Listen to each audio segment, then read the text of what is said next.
Stocks வாங்கி with தலைவலியோட இருக்கிற இன்வெஸ்டரா நீங்க இருக்க வேணாம்னு நினைக்கிறீங்களா? மியூச்சுவல் ஃபண்ட்ல தாராளமா நீங்க இன்வெஸ்ட் பண்ணலாம். 1 கோடி என்ற இலக்கை அடையலாம். சில ஆயிரம் சம்பாதிக்கக்கூடிய ஒரு முதலீட்டாளரா நீங்க இப்ப இருந்தாக்கணும் லட்சங்களை கடந்து 1 கோடியை நீங்க எட்ட முடியும். மைல்ஸ்டோன்ஸ் 12 அதற்கான ஒரு இடம் தான். அது உங்களுக்காக தான் உருவாக்கி இருக்கும். இந்த பிளாட்ஃபார்ம் மூலமாக நீங்க நிச்சயமா 1 கோடி என்ற இலக்கை அடைய முடியும். ஒவ்வொரு மைல்களாக கடந்து 1 கோடி உங்களுக்கு வந்து சேரும். கீழே உள்ள ஃபார்ம் ஃபில் பண்ணுங்க, M2W சேருங்க, நிம்மதியா இன்வெஸ்ட் பண்ணுங்க.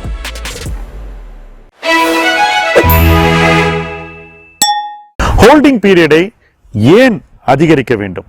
ஒரு முதலீட்டாளன் சந்தைக்கு வர்றான், வந்த உடனே சில ஸ்டாக்ஸை வாங்குறான், வாங்கி அது ஏறுது, லாபம் பார்க்கறான், லாபம் பார்த்த உடனே வித்துடுறான், வித்துட்டு இன்னொரு ஸ்டாக் வாங்குறான், இதே மாதிரி லாபத்தை பார்க்கணுன்றது அவனுடைய குறிக்கோளாக இருக்கு. அதை விட அதிகமாக கூட சில நேரங்களில் கிடைக்குது.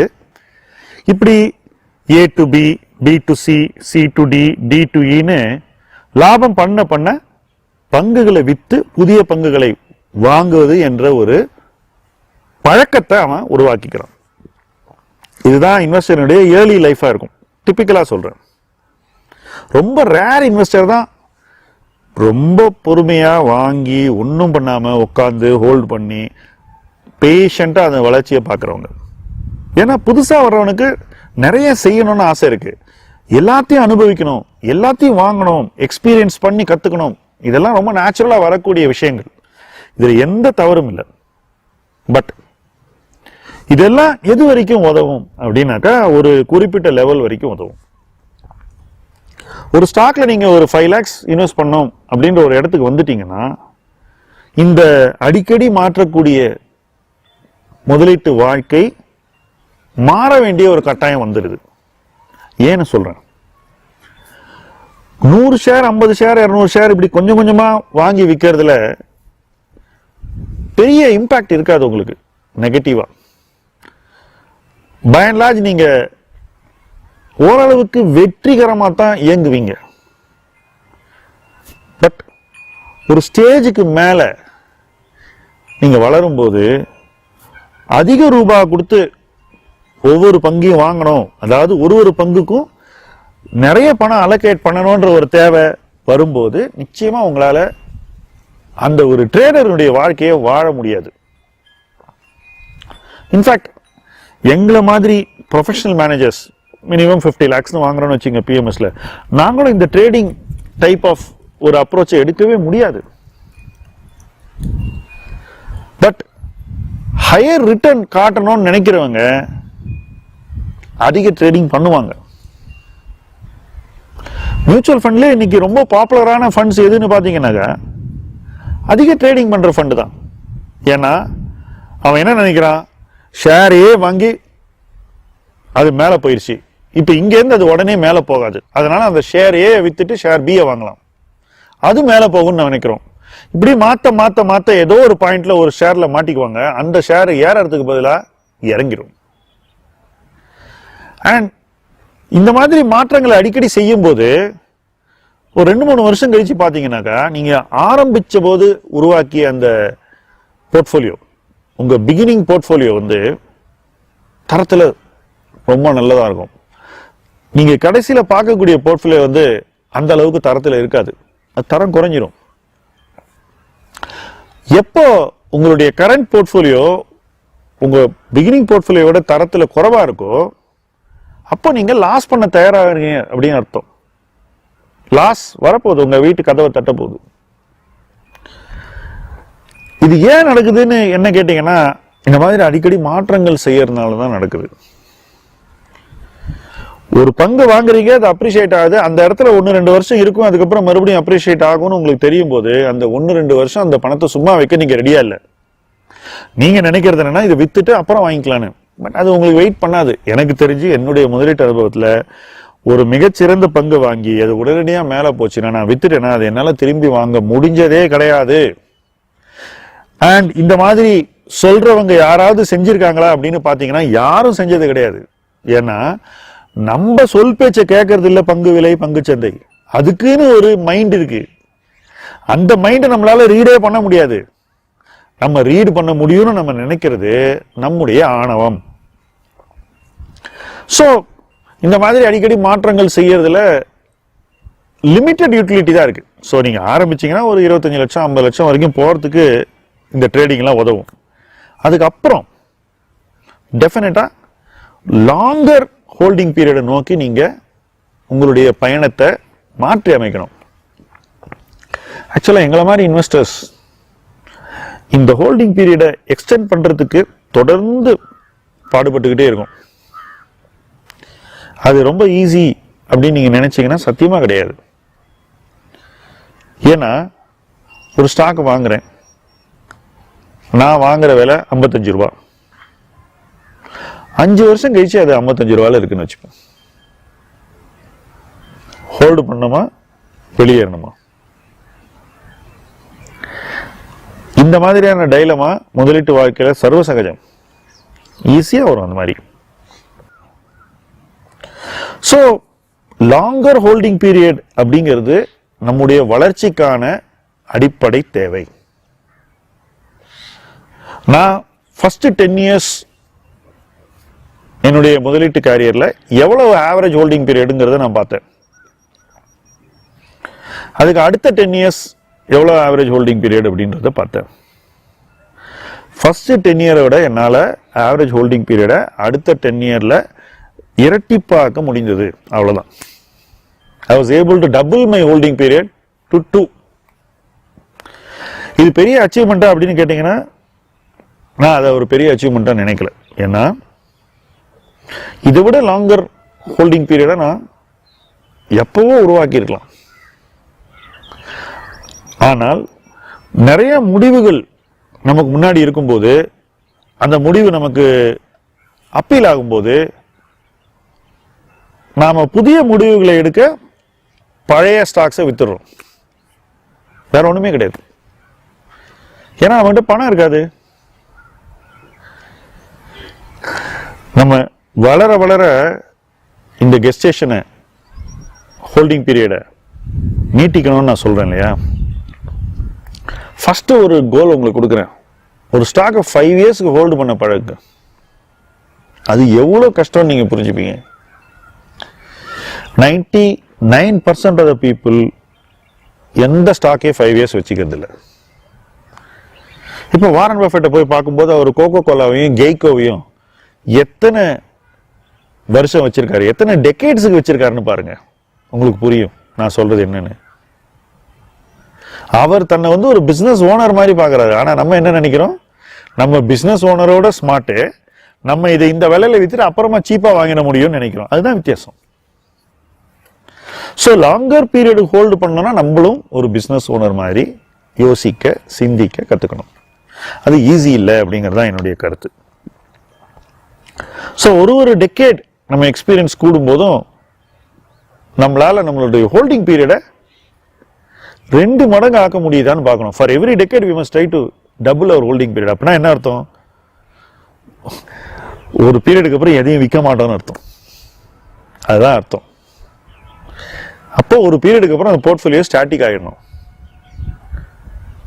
இப்போ இன்னைக்கு நான் இருக்கக்கூடிய சிச்சுவேஷன்ல அப்படி ஆகுமான்னு எனக்கே சொல்ல தெரியல. பட் ஒரு ஆஸ்பிரேஷன் இருக்கலாமே, என்ன தப்பு இருக்கு? Set that aspiration and then play towards it. But அந்த மாதிரி ஆயிட்டீங்கன்னாக்கா டெய்லி என்ன பண்ணுவீங்கன்ற ஒரு கேள்வி வந்துடுது. என் நண்பர்கள்லாம் அதான் சொல்றாங்க, ஏய் அதே ஸ்டாக் 40 வருஷம் வச்சுக்கணும்னா 30 வருஷம் வச்சுக்கணும், அப்புறம் நான் என்ன பண்ணுவேன் டெய்லி அப்படின்னு கேட்குறாங்க. அதுக்கு நான் உதாரணம் காட்டுறது இந்தியாவில் இருக்கக்கூடிய முன்னோடியான முதலீட்டாளர்கள். இவரை பாரு, அவரை பாரு, இவரை பாரு, இந்த ஸ்டாக் எல்லாம் இவங்க வச்சிருக்காங்க, எத்தனை டெக்கேட்ஸா வச்சிருக்காங்கன்னு பாரு அப்படின்னு நான் காட்டுறேன். இல்ல பட் அவங்க நல்லா ரிட்டர்ன் பண்ணுவாங்களா மாட்டாங்களா அப்படின்னு உடனே கேள்வி கேட்பாங்க இவங்க. அதாவது ஏதோ நம்ம அவங்களோட ஸ்மார்ட்டர் மாதிரி. there is a reason. ஒருத்தர் ஏன் இப்படி நடந்துக்கிறாங்கன்றதுக்கு ஒரு சாலிட் ரீசன் இருக்கு. அதை நம்ம புரிஞ்சுக்க கத்துக்கணும். அதை விட்டுட்டு நம்ம அவங்களோட கெட்டிக்காரனா நம்மளால செய்ய முடியும்னு ப்ரூவ் பண்ண ட்ரை பண்றது என்னை பொறுத்த வரைக்கும் தவறு. Because more the decisions more the scope for mistakes. As simple as that. இப்போ உங்கள்கிட்ட ஒரு ஷேர் இருக்கு, அது 20 இயர்ஸ் 25 இயர்ஸ் இருக்குன்னா அப்படியே விட்டுற வேண்டியதான்.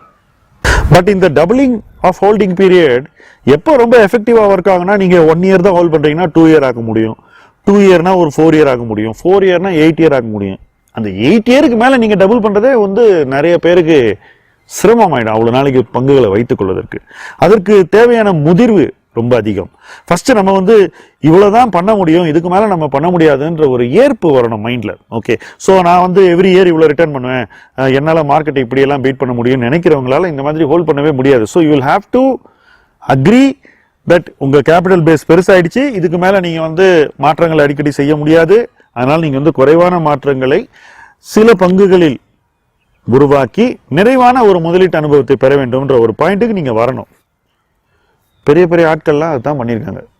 இன்னைக்கு ஒருத்தர் வந்து வாழ்ந்து மறைந்து விட்டார், அவரோட போர்ட்ஃபோலியோ அப்படியே தான் இருக்கு, ஒன்றும் சேஞ்சஸே பண்ணல. பாருங்க, மறைந்து காலம் ஆயிடுச்சு, அப்படியே இருக்கு. அதுவும் பொதுவெளியில் இருக்கக்கூடிய ஒரு போர்ட்ஃபோலியோ நான் சொல்றேன், ரைட்? ஸோ அப்ப அவரே கூட எப்படி இதை விட்டுட்டு போயிருக்காரு அப்படின்னு பாத்தீங்கன்னா, அதிக மாற்றங்கள் இங்கெல்லாம் செய்ய வேண்டிய வேலை இல்லை, இங்க வேணா நீங்க சில மாற்றங்களை செய்யலான்ற மாதிரி ஒரு வடிவம் அமைத்து அதை விட்டு சென்றிருக்கிறார். அதுதான். ஸோ அந்த வடிவம் அவரோட தாட் ப்ராசஸ். மனிதர் இன்னைக்கு இல்லைன்னா கூட அந்த தாட் ப்ராசஸ் இன்னைக்கும் it is being followed, right? எப்படிப்பட்ட ஒரு முதிர்வான ஒரு மனநிலை இருந்தால் இதை ஒருத்தர் ஃபாலோ பண்ண முடியும்னு யோசிச்சு பாருங்க. நம்மளால நம்ம லைஃப் டைம்ல நம்ம இருக்கும் போதே அந்த டிசிப்ளினை கொண்டு வரதுக்கு சிரமப்படுறோம். பட் நமக்கு அப்புறமா அந்த டிசிப்ளின் தேவைன்னு யோசிக்கிறது எப்படி அப்படின்னு நீங்க யோசிச்சு பாருங்க. அப்ப அவங்களுக்கே அப்படின்னாக்கா நாம வளரணும்னா நாம எப்படி இருக்கணும் அப்படிங்கிறது தெளிவாகணும். So from here you have to move towards that. நான் சொல்றது நிறைய பேருக்கு வந்து இப்ப என்ன சார் அவசரம் அப்படின்னு தோணும். ஆனா என்னைக்கு அவசியம் இருக்கோ அன்னைக்கு அந்த ஹேபிட்டை கொண்டு வர முடியாது. உதாரணத்துக்கு ஒருத்தர் ஒரு ட்ரேடர் இன்வெஸ்டரா இருக்காருன்னு வச்சுப்போம், லைஃப் ஃபுல்லா அவருக்கு ட்ரேடிங் தான் மஜா, அதுல தான் பெரிய காசு பண்ணுவாரு, அந்த பணத்தை எடுத்து இன்வெஸ்ட்மெண்ட்ல போடுவாரு, இன்வெஸ்ட்மெண்ட்டை அப்படியே விட்டுருவாரு. ஒரு காலகட்டத்தில் ட்ரேடிங் நின்று போயிடுது. The person is not there or doesn't have the trading magic anymore.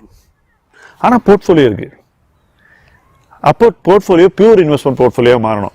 இப்போ இன்வெஸ்ட்மெண்ட் ஸ்டாக்ஸ் எடுத்து வித்துட்டு அதை வச்சு யாரோ ஒருத்தர் புதுசா ட்ரேட் பண்ணி லாஸ் பண்ணி நாசம் பண்ணக்கூடாது, ரைட்? இப்போ நான் சொன்ன பாயிண்ட் ஒரு சராசரி இன்வெஸ்டரோட போர்ட்ஃபோலியோல நடக்கலாம், இந்தியாவுடைய மிகப்பெரிய இன்வெஸ்டர் போர்ட்ஃபோலியோல நடக்கலாம், யாருக்கு வேணா இது நடக்கலாம். அதான் பியூட்டி.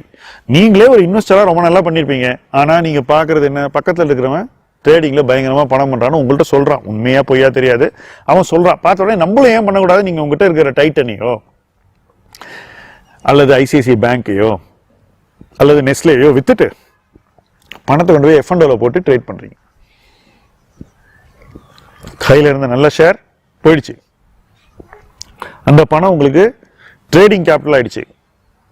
ஏதோ ஒரு சந்தர்ப்பத்தில் அந்த கேபிட்டல் காணாம போயிடும். ஸோ இங்கதான் அந்த ஹோல்டிங் பீரியட்ல யார் ரொம்ப பர்டிகுலரா இருக்காங்களோ அவங்க என்ன பண்ணுவாங்க, ட்ரேடிங்கை இழுத்து மூடிடுவாங்க. இனிமே இது கிடையாதுன்னு சொல்லுவாங்க. இந்த ஸ்டாக்கை நான் ஹோல்ட் பண்ண போறேன், இது இருக்க போது, இதுல என்ன வருதோ அதான் ரிட்டர்ன் முடிவு பண்ண போறாங்க.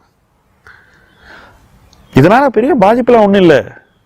அதுக்குன்னு ஒரு பொட்டன்ஷியல் இருந்துச்சுன்னா டெஃபினட்டா அது நல்ல ரிட்டர்னை கொடுக்கும். இப்போ நாங்க வந்து லேட் 90s ஏர்லி 2000 கிறிசில பாக்குறோம். 24 வருஷம் கழிச்சு இன்னைக்கு கிறிசில திரும்பி பார்க்கும்போது நாங்க ஓன் பண்ண கிறிசில அப்படியே வச்சுருக்கலாம்னு தோணுது. எதுவுமே பண்ணிருக்க வேணாம், நம்ம எதுவுமே பண்ணிருக்க வேணாம். அது அப்படியே இந்த 24 இயர்ஸ் வச்சிருந்தா அதுல நமக்கு கிடைச்சிருக்கக்கூடிய ரிட்டர்ன் வந்து கிறிசில்ல இருக்கக்கூடிய எந்த இன்வெஸ்டர் பண்ண ரிட்டர்னோட அதிகமா இருக்கும். So the advantage of being a early entrant in a stock எப்போ மேக்ஸிமைஸ் ஆகும்னா உங்களுடைய ஹோல்டிங் பீரியட் நீங்க எக்ஸ்டெண்ட் பண்ணும்போது தான் நடக்கும். பட் எந்த ஸ்டாக்ல அதை பண்ணணும்னு ஒரு தராதரம் இருக்கணும். You must maintain a certain standard of the company in which you will hold forever. Bad stocks, bad managements இதெல்லாம் போய் ஹோல்டு பண்ணா ஒன்றும் மிரக்கல்லாம் நடக்காது. ஸோ எங்க ஓன் பண்ணணும், எந்த ஸ்டாக்கை எப்படி ஓன் பண்ணணும், எந்த ஸ்டாக் ரொம்ப நாளைக்கு வைத்துக் கொள்வதற்கு தகுதியானது, இந்த டெசிஷன்ஸ் ஆன்சர் பண்ணும்போது 90% ஆஃப் ஸ்டாக்ஸ் போயிடும். இன்ஃபேக்ட் 99% போயிடும். வெறும் 1% ஆஃப் ஸ்டாக்ஸ் தான் இதுக்கு குவாலிஃபை ஆகணும். ஆனா அந்த 1% ஸ்டாக்கை நீங்க வித்துறக்கூடாது. 99% ஆஃப் த இன்வெஸ்டர்ஸ் அந்த 1% ஸ்டாக்கை வித்து மற்ற ஸ்டாக்ல போட்டு தான் தங்களுடைய முதலீட்டு அனுபவத்தை சராசரியாக்கி விடுகிறார்கள். ஸோ இதுதான் ஹோல்டிங் பீரியட்ல நம்ம பழகி உணர்ந்து நடக்க வேண்டியது. நான் சொன்னது சிம்பிள் கிடையாது, but it is necessary. It is essential, it is critical. So இந்த விஷயத்தை வந்து நம்ம மைண்டுக்குள்ள எப்படி நம்ம இதை ப்ராசஸ் பண்றோம் அப்படிங்கிறது ரொம்ப ரொம்ப முக்கியம். வெளியில சுத்தி இருக்கிற நாய்ஸ் எல்லாம் ஒதுக்கிட்டு நம்ம மைண்ட்ல இதை ப்ராசஸ் பண்ணி ஒரு கன்விக்ஷனுக்கு வந்து எவன் எதை சொன்னாலும் நான் மாற்ற போடலன்னு போறவங்க தான் இந்த ஃபீல்டில் ஹையஸ்ட் பர்ஃபார்மன்ஸை கொடுக்கக்கூடியவர்கள். மாறாக இருக்கிற எல்லா நாய்ஸுக்கும் நீங்கள் ரியாக்ட் பண்ணீங்கன்னா நீங்கள் பங்கை உங்கள் கையை விட்டு போக அலோவ் பண்ணிடுவீங்க. அப்போ உங்கள் ஹோல்டிங் பீரியட் கட் ஆகிட்டே இருக்கும். ஹோல்டிங் பீரியட் கட் ஆகும்போது போர்ட்ஃபோலியோவில் டெசிஷன் ரிஸ்க் கூடிக்கிட்டே போகும். போர்ட்ஃபோலியோ பர்ஃபார்மன்ஸ் ஏதோ ஒரு இடத்துல கவுந்துரும். இது நடக்காமல் இருக்கணும் அப்படிங்கிறது தான் நம்முடைய குறிக்கோள். அதனால தான் இதை பற்றி இவ்வளோ டீப்பாக நம்ம பேசிகிட்டு இருக்கோம்.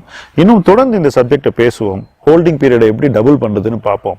எது வரைக்கும் நம்மளால் டபுள் பண்ண முடியும் அப்படிங்கிறதையும் நாமே ப்ராக்டிஸ் பண்ணி உணர்வோம். அந்த பயணத்தில் இணைந்து பயணிப்போம். முதலீட்டு களம் உங்கள் களம். நன்றி.